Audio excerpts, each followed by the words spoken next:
Hello everybody, welcome in the world of यथार्थ Ayurveda. Okay, diagnosis of poisoning in a living and dead.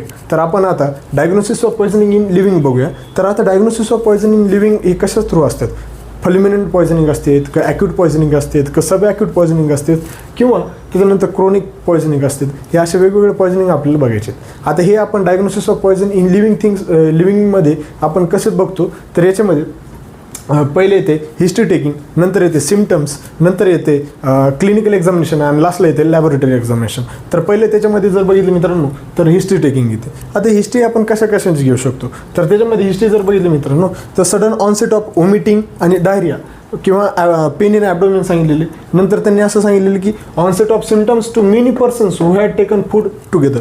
म्हणजे एकाच वेळी खूप जणांनी फूड एकत्र घेतलेलं आहे आणि त्यांचे सिम्टम्स दाखवत आहेत ते सांगितलेले. नंतर तिसरं म्हणतात की हिस्ट्री ऑफ कन्झप्शन ऑफ पॉयझन किंवा ज्यांनी पॉयझन घेतलेले आहे त्यांची हिस्ट्री घ्यायची. अशा पद्धतीने ही हिस्ट्री ऑफ टेकिंग सांगितलेली आहे. आता याच्यानंतर नेक्स्ट येते ते म्हणजे सिम्टम्स. आता सिम्टम्स कसे असतात मित्रांनो? परसिस्टंट वॉमिटिंग विथ और विदाऊट डायरिया म्हणजे किंवा विदाऊट डिहायड्रेशनसुद्धा. त्यासोबत त्याचं पेन इन ॲब्डोमेन असते किंवा त्याच्यानंतर अल्टर्ड सेन्सोरियम, ड्रोझिनेस किंवा अनकॉन्शियस किंवा कोमामध्ये असते. अशा पद्धतीने त्याच्यामध्ये सिम्टम्स असतात. नंतर ब्रेथलेसनेस किंवा चोकिंग सेन्सेशन किंवा कॉन्सन्ट्रेशन इन चेस्ट असते. त्यासोबतच त्याच्यामध्ये कन्व्हल्जन्स असतात.